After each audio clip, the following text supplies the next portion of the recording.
On va construire cette figure de différentes façons avec Carmetal et avec Scratch. Commençons avec Carmetal.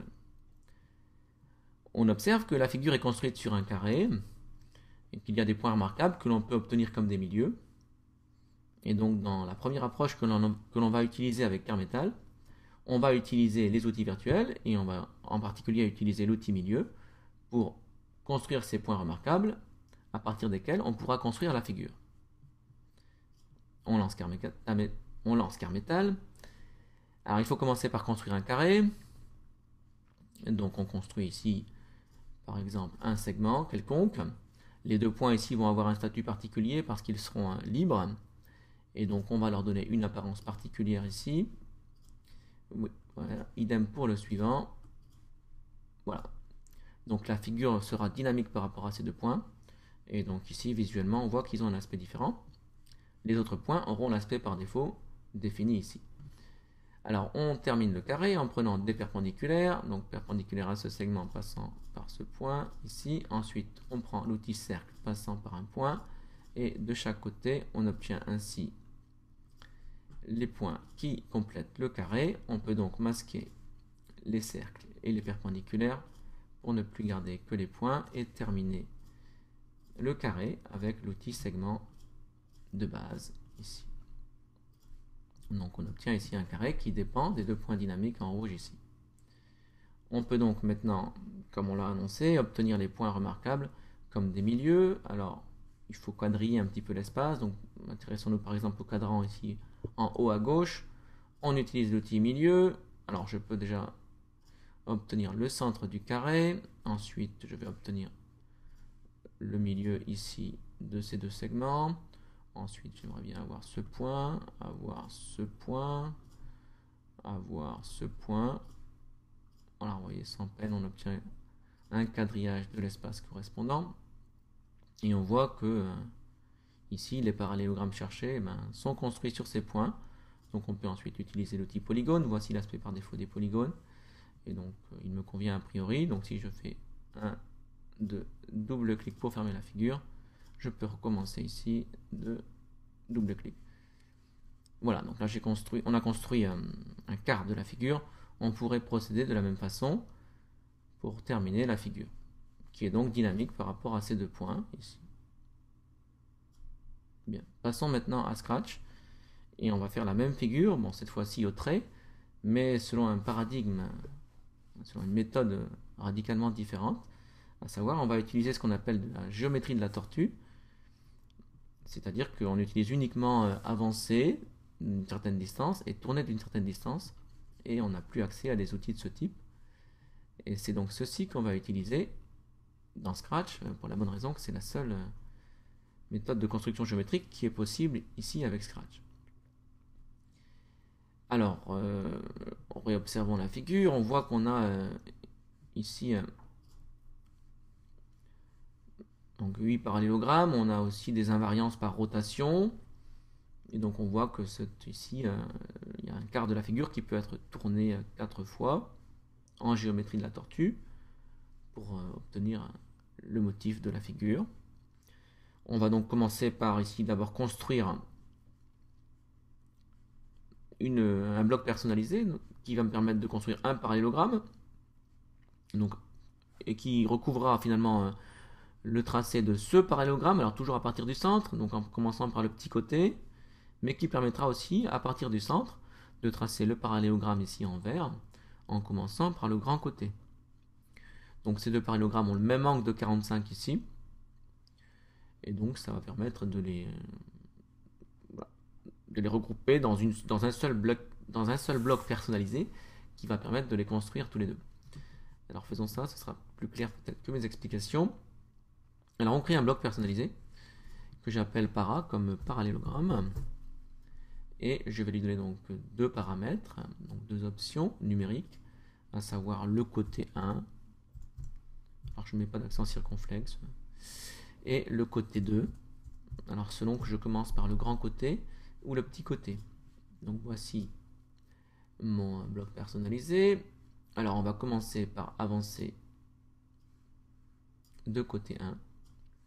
Ensuite, on va tourner à gauche de 45 degrés. Ensuite, je vais dupliquer cette partie. On va avancer de côté 2 et cette fois-ci, on va tourner du supplémentaire de 45, donc 235. Quand on a fait ça, on a fait la moitié de la figure. Et donc, on va répéter cette partie 2 fois pour obtenir un bloc ici parallélogramme qui construit la figure et qui revient à sa position initiale et à son orientation initiale, ce qui est souvent appréciable quand on veut utiliser simplement les blocs ici personnalisés. Les blocs personnalisés pour lesquels on revient à la position initiale et à l'orientation initiale sont faciles et simples à réutiliser, et c'est pourquoi on peut préconiser cette approche, donc ce type de bloc personnalisé en géométrie de la tortue. Alors essayons ce bloc pour vérifier qu'il fonctionne. Alors attention, on est en pixels, donc il faut prendre des unités adaptées. Donc typiquement ici on va prendre 80 pixels par exemple pour le petit côté, et le grand côté lui on n'a pas vraiment le choix, il est racine de 2 fois plus grand, donc on va prendre 80 fois racine de 2. Donc on prend ici, voilà, pour tester ce bloc il faut poser le stylo, donc on met le stylo en position d'écriture, je peux décocher ici, voilà, je clique une fois dessus comme ça c'est fait, et donc je peux essayer ici mon bloc, et bien voilà, il fonctionne, il me fait bien le parallélogramme souhaité. Donc on va donc maintenant effacer tout. On va donc tracer maintenant un quart de la figure. Donc il s'agit de faire le premier parallélogramme, de tourner à gauche de 45 degrés. Ensuite, de faire quasiment la même chose. Donc je duplique, sauf que cette fois-ci, on inverse. On fait d'abord le grand côté, puis le petit. Mais on tourne encore de 45. Alors assurons-nous que ceci fonctionne. Je lance ça. Je m'aperçois que c'est bon. Je peux donc effacer tout, reprendre mon orientation initiale par commodité ici, et donc mettre cette partie dans un bloc répété 4 fois pour tracer finalement la figure. Voilà, on obtient le motif.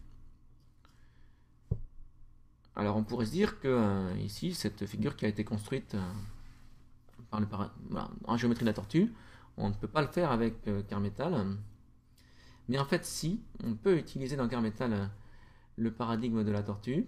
Il y a une tortue et on peut l'utiliser pour construire une figure qui sera tout à fait comparable, voire quasi identique à la figure construite de façon traditionnelle, avec le même dynamisme, contrairement à ce qui se passe bien sûr dans Scratch. Alors je vous propose ici de revenir dans Carmetal et de faire avec cette même articulation, de construire cette fois-ci la figure avec Carmetal.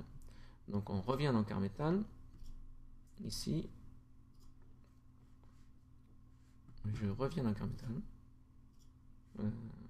oui, voilà, et donc on va faire une nouvelle figure, et on va construire cette fois-ci, donc la figure, en utilisant la géométrie de la tortue. Alors il faut commencer par placer 2 points, qui vont donc être des points libres, la figure sera dynamique par rapport à ces points. Alors on peut le faire soit dans l'interface, soit par script. Ici on va tout faire par script, mais bon, c'est pas forcément indispensable, mais on va le faire comme ça. Voilà, donc je vais appeler ce script figure.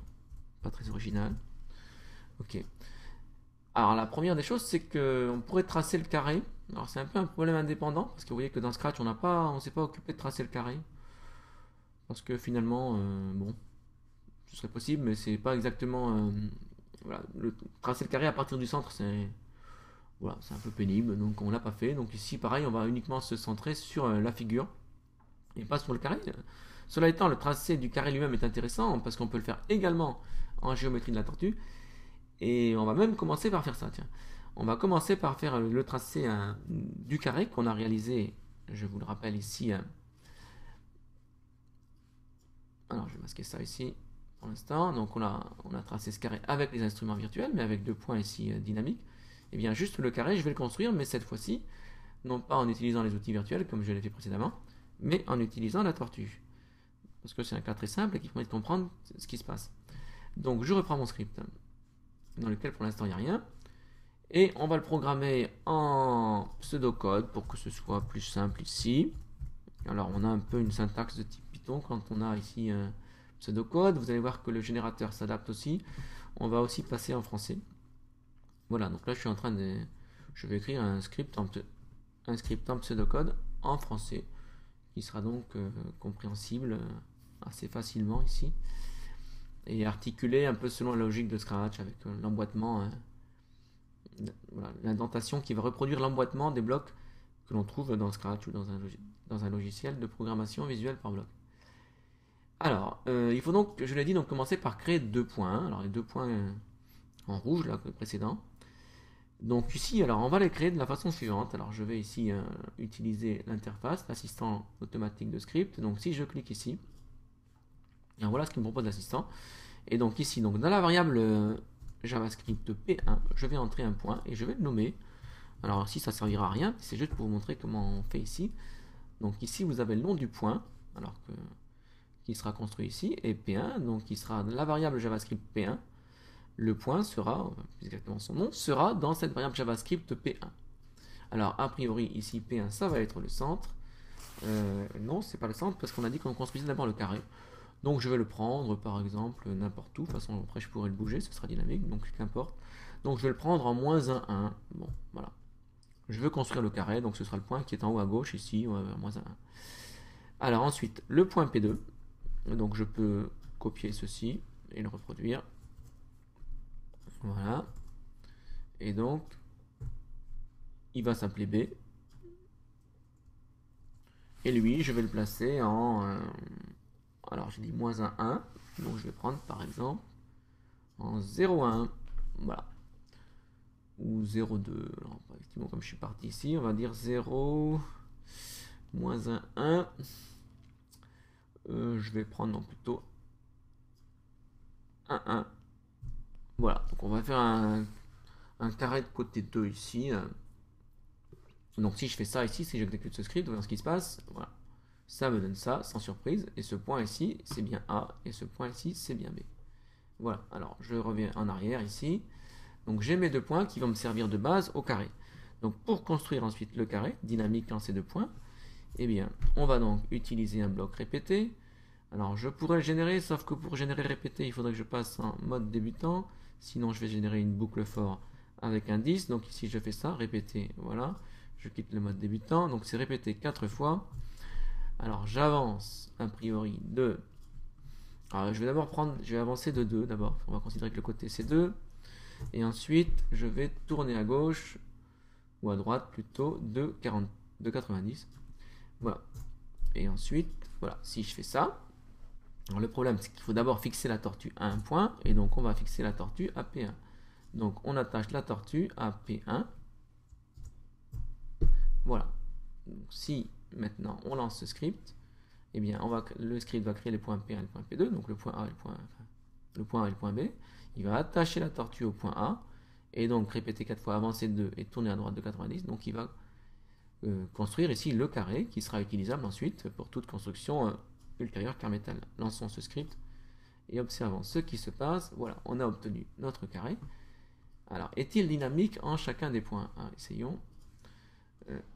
Eh bien non, manifestement, on voit que le carré, il est dynamique en le premier point, mais pas au second. Et c'est tout à fait normal ici, on n'a pas établi la liaison avec le point B. Donc on va annuler ce script. Et si on veut obtenir la figure, donc le carré comme précédemment, au lieu d'avancer de 2, eh bien il faut avancer de quoi? Et donc de la distance. Donc cette fois-ci, c'est une expression, et c'est de la distance. Donc je pourrais mettre la distance de A à B. Ça marcherait. Si je veux garder ici quelque chose qui dépend uniquement des variables JavaScript, je vais mettre leur contenu, et donc le contenu de la variable P1, eh bien il y a une façon de faire ça, c'est slash P1, et ici, enfin c'est pas slash, c'est tiré bas P1 et tiré bas P2, qui me permettent ici de remplacer P1 par son contenu, ici donc c'est pas le texte P1, c'est le contenu de la variable P1 qui sera mis. Donc si on fait ça, c'est pareil que avancer de D2 de la distance de A à B. Et donc cette fois-ci, si j'applique ce script, alors est-ce que ça va être dynamique? Il y a encore un petit problème, mais lançons pour voir. Alors on lance ce script. Alors si j'agrandis, ça a l'air de marcher, mais si je tourne, vous voyez, ça ne marche plus, car je n'ai pas pris en compte la direction de la tortue qui doit aller de A à B, donc de P1 à P2. Donc je reviens ici. Et donc, avant d'exécuter ce carré, je vais viser, on va viser le point, eh bien, on va viser P2. On est en P1 et on vise P2. Voilà, et donc cette fois-ci, si je lance la figure, j'obtiens exactement, alors on pourrait masquer, on pourrait cacher la tortue, ce qu'on va faire ici. Je masque, je cache la tortue, voilà, alors je lance. Et donc cette fois-ci, j'obtiens exactement une figure, alors son code n'est pas tout à fait le même que celui de la figure qu'on a construite précédemment, mais on a exactement, donc je vais changer l'aspect des points pour bien montrer que ce sont des points dynamiques comme précédemment. Ici, c'est un point dynamique. Voilà. Mais à ceci près, vous voyez que le code, mais oui, on a exactement la même situation, on a construit exactement le même carré que dans l'exemple précédent. C'est un carré dynamique qui dépend des deux points rouges ici, qui sont eux des points libres. Alors voilà, donc ça c'était pour tracer le carré, mais a priori moi on voulait plutôt construire la figure.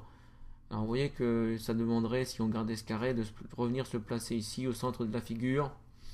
Bon, on va ne pas le faire, on va fermer on va annuler ce script et on va juste s'intéresser à la construction de la figure comme dans Scratch, du motif indépendamment du carré dans lequel la figure est située, mais bon, à la limite pour juste les motifs, on n'a pas forcément besoin du carré.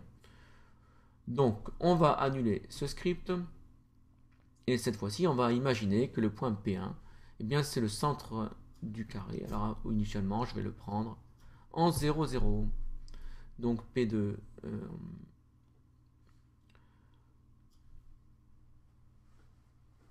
alors on pourrait encore établir un dynamisme en P2, on va, voilà, pour l'instant on va se passer de ce dynamisme, on va faire simple ici, on va faire une figure voilà, qui ressemble un peu à celle de Scratch. Donc on prend un point A qui est donc centré en 0, 0, on attache la tortille à ce point et on va vise pas P2 pour la bonne raison qui n'existe pas. Donc ensuite il me faut créer les fonctions comme précédemment, comme dans Scratch. Alors je vous remontre ici dans Scratch qu'on avait. Donc une fonction parallélogramme qui avance de côté 1 à côté 2. Très bien. Alors on va faire pareil dans Carmetal. Donc c'est une fonction qui s'appelle para et qui a comme paramètre côté 1, donc C1 et côté 2, C2. Je suis en pseudocode, donc j'utilise une syntaxe avec l'indentation. Donc la tabulation est automatiquement transformée en 3 espaces, ce que l'on veut ici et ce qui est utilisé pour séparer les blocs. Donc on a dit qu'il fallait avancer de côté 1. Ensuite, il faut tourner à gauche de 45. Ensuite, il faut répéter cette partie, mais en remplaçant commande C. Je remplace C1 par C2.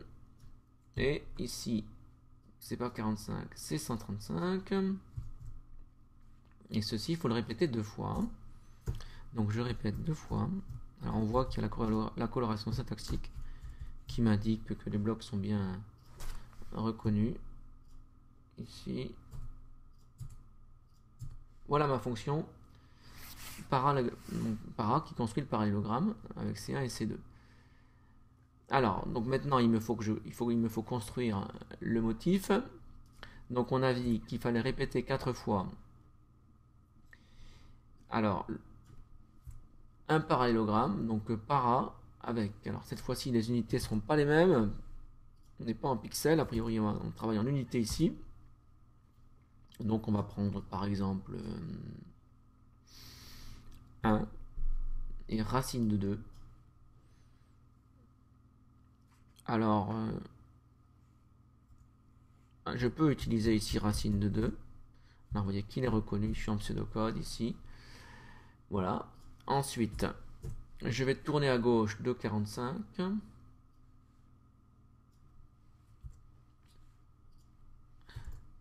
Ensuite, je fais l'autre parallélogramme, mais en inversant racine de 2 et 1.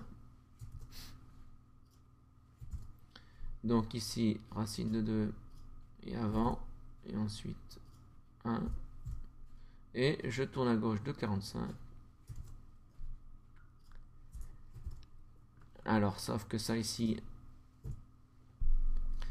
et bien non, c'est bon, ok. Voilà, a priori.